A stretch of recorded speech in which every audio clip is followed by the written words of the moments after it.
Assalamualaikum warahmatullahi wabarakatuh. Alhamdulillah rabbil alamin. Apa kabarnya anak-anakku, siswa-siswi kelas 6 PMI Jamsaren Surakarta? Semoga dalam keadaan sehat selalu. Allahumma amin. Pada kesempatan kali ini kita berjumpa lagi di pelajaran fikih masih bersama dengan Pak Syarif, yang mana pada pertemuan sebelumnya kita sudah mempelajari pelajaran pertama, yaitu makanan halal. Untuk pertemuan kedua ini kita akan melanjutkan masih di KD 3.1 tentang menganalisis makanan halal dan haram dikonsumsi. Untuk kesempatan kali ini kita akan membahas materi tentang makanan haram. Sebelum kita mulai, kita awali dulu dengan baca basmalah. Bismillahirrahmanirrahim.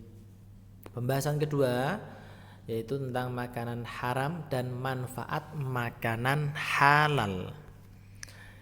Di antaranya materi yang akan kita bahas antara lain ada poin A, pengertian makanan haram, B, dalil makanan haram, C, hukum makanan haram, D, jenis makanan haram, dan E, manfaat makanan halal. Jadi ada 5 poin yang akan kita bahas. Kita langsung menuju poin pertama, A, pengertian makanan haram. Makanan haram adalah semua jenis makanan yang tidak boleh dimakan oleh umat Islam menurut ketentuan syariat Islam. Jadi ini kebalikannya dari halal. Kalau halal boleh, haram tidak boleh. Tidak boleh dimakan oleh umat Islam menurut ketentuan syariat Islam. Nah, syariat Islam ini berdasarkan Al-Quran ataupun Al-Hadis.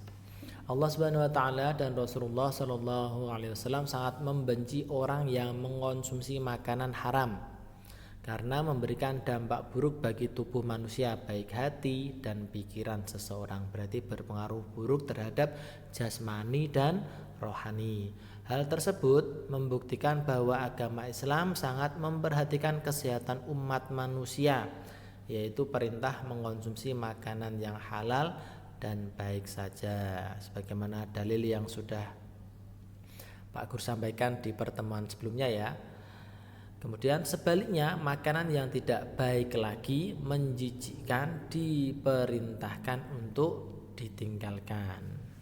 Nah, ini pengertian dari makanan haram. Kita lanjut ke poin B, dalil makanan haram. Allah Subhanahu wa taala telah memerintahkan manusia supaya mengonsumsi makanan yang baik sebagaimana firman-Nya dalam surat Al-A'raf ayat 157. A'udzubillahi minasyaitonirrajim. Bismillahirrahmanirrahim. Wa yuhillu lahumut thayyibati wa yuharrimu 'alaihimul khaba'ith. Yang artinya, dan yang menghalalkan segala yang baik bagi mereka dan mengharamkan segala yang buruk bagi mereka. Penjelasan ayat di atas, kata at-thayyibat atau rezeki yang baik adalah semua rezeki yang halal. Adapun al-khaba'ith atau semua rezeki yang diharamkan adalah rezeki yang buruk. Nah, rezeki itu banyak jenisnya ya, termasuk uang, termasuk makanan, ini juga rezeki yang diberikan oleh Allah Subhanahu wa taala. Itu dalil untuk makanan haram surat Al-A'raf ayat 157. Kita lanjut ke poin C. C, hukum makanan haram.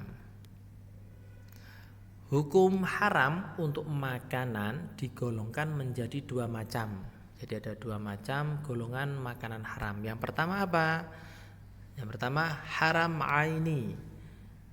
Haram aini adalah sesuatu yang haram karena zatnya atau jenis bendanya. Jadi memang bendanya atau zatnya itu kita lihat bahwa itu benar-benar haram. Kenapa haram? Karena di dalam Al-Quran sudah ada, di dalam hadis juga ada. Contohnya ada babi, kemudian katak, kemudian ada ganja. Nah, ini makanan yang bersumber dari ini berarti hukumnya haram secara zatnya, bendanya ya, sudah diharamkan oleh Allah dan Rasulullah. Kemudian golongan yang kedua yaitu haram sababi, yaitu sesuatu yang haram karena sebab tertentu yang menyalahi aturan agama. Jadi ini makanan ini dihukumi haram karena ada sebab sesuatu yang menyebabkan haramnya makanan tersebut. Contohnya membeli makanan dari hasil mencuri, hasil merampok. Nah ini makanannya seumpama beli makanan Padang. Makanan Padangnya halal, tetapi ketika dia membeli dengan uang hasil merampok maka bisa diharamkan makanan tersebut. Kemudian ada lagi makanan berupa roti. Roti itu halal, tetapi ketika dia membuat roti tersebut dicampur dengan racun, dicampur dengan zat-zat lain yang berbahaya, maka roti tersebut haram dimakan. Kemudian ada lagi membeli makanan dari hasil uang korupsi. Nah ini juga menyebabkan makanan tersebut menjadi haram. Nah itu ada dua golongan makanan haram. Yang pertama haram aini, yang kedua haram sababi. Kita lanjut ke poin D, jenis makanan haram. Nah ini jenis-jenisnya makanan haram itu apa saja? Di antaranya yang pertama bangkai binatang. Nah bangkai itu apa? Bangkai adalah semua jenis binatang yang mati tidak karena disembelih, tetapi sebab lain seperti terkena penyakit, terjatuh, terterkam, atau hal-hal yang lain ya. Maka haram mengkonsumsinya kecuali bangkai ikan dan belalang. Dalam sebuah hadis Rasulullah SAW bersabda sebagai berikut, A'udzubillahi minasyaitonirrajim, uhillat lana maitatanil hutu wal jarad. Ruwahu Ibnu Majah. Artinya dihalalkan bagi kita dua bangkai, yaitu bangkai ikan dan belalang. Jadi bangkai itu biasanya hewan darat ya, ayam, sapi, kambing, domba yang mati karena sebab sesuatu, entah itu matinya karena sakit, tertabrak, tertekam, bukan karena disembelih ya. Jadi hewan tersebut dihukumi bangkai dan hukumnya haram kecuali dua bangkai tadi, yaitu bangkai ikan dan belalang.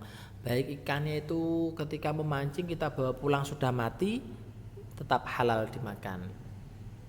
Kemudian belalang, semua jenis belalang kecuali yang tidak beracun ya. Kalau beracun berartinya haram. Itu untuk penjelasan bangkai binatang. Kemudian selanjutnya, ini ada gambarnya bangkai sapi ya. Yang kedua daging babi. Daging babi haram dikonsumsi sebagaimana dijelaskan dalam Al-Quran surat Al-Maidah ayat 3 dan Al-Baqarah ayat 173. Termasuk di dalamnya adalah kulit, tulang dan semua bagian dari hewan tersebut. Nah ini babi juga termasuk makanan haram. Nah ini termasuk haram aini karena memang dalam Al-Quran sudah dijelaskan babi ini hukumnya haram. Semua yang ada di babi, dari kulit, daging, tulang, semua yang ada di babi hukumnya haram. Kemudian 3, darah. Darah ini apa? Makanan yang berasal dari darah, baik darah manusia atau hewan, seperti contohnya itu dideh atau saren atau marus, haram dikonsumsi sebagaimana dijelaskan dalam Al-Quran Al-Maidah ayat 3. A'udzubillahi minasyaitonirrajim. Hurrimat alaikumul maitatu waddamu wa lahmul khinzir. Artinya diharamkan bagimu memakan bangkai darah daging babi. Jadi ada 3 tadi ya, nomor 1 bangkai binatang, 2 daging babi, 3 darah. Kemudian masih ada lagi, kita lanjut. Keempat, semua makanan yang membahayakan tubuh. Nah, setiap makanan yang membahayakan tubuh atau jiwa manusia hukumnya haram.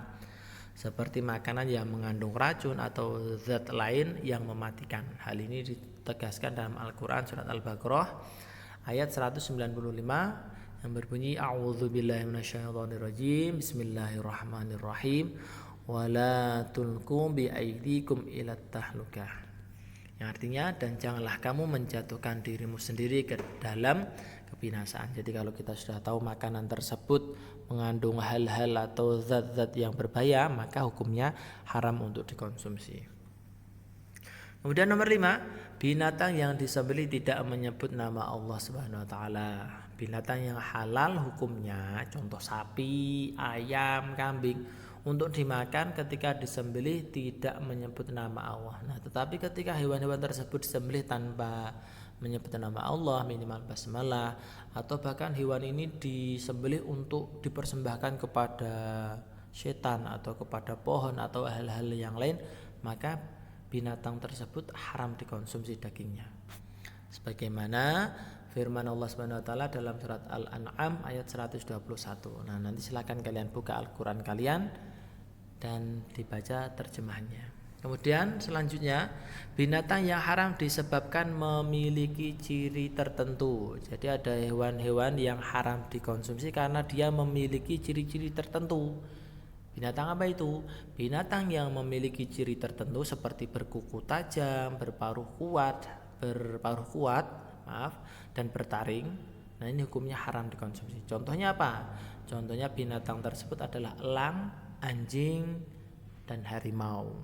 Nah, kalau elang kan mempunyai paruh yang tajam. Kemudian kakinya juga punya kuku-kuku yang tajam. Anjing juga punya gigi yang tajam. Kemudian harimau gigi tajam, kemudian kukunya juga tajam. Nah, ini haram untuk dikonsumsi.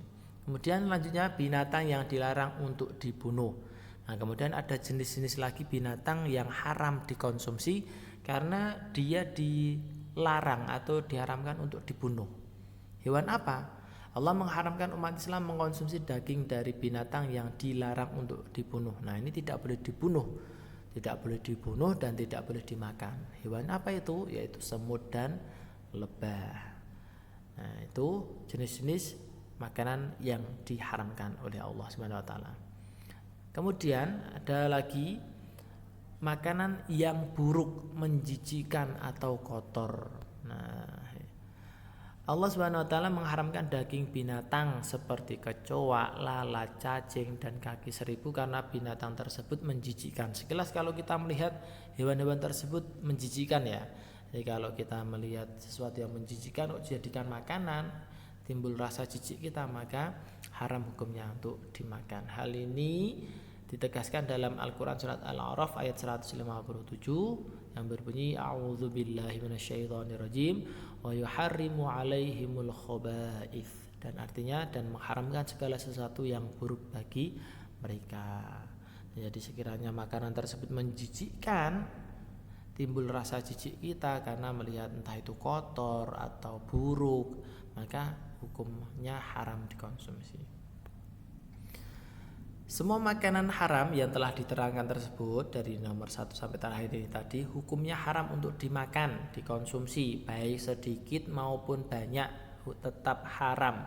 Kecuali, nah ini ada pengecualinya, kecuali dalam keadaan terpaksa atau darurat untuk mempertahankan diri dengan ketentuan secukupnya saja atau sekedarnya.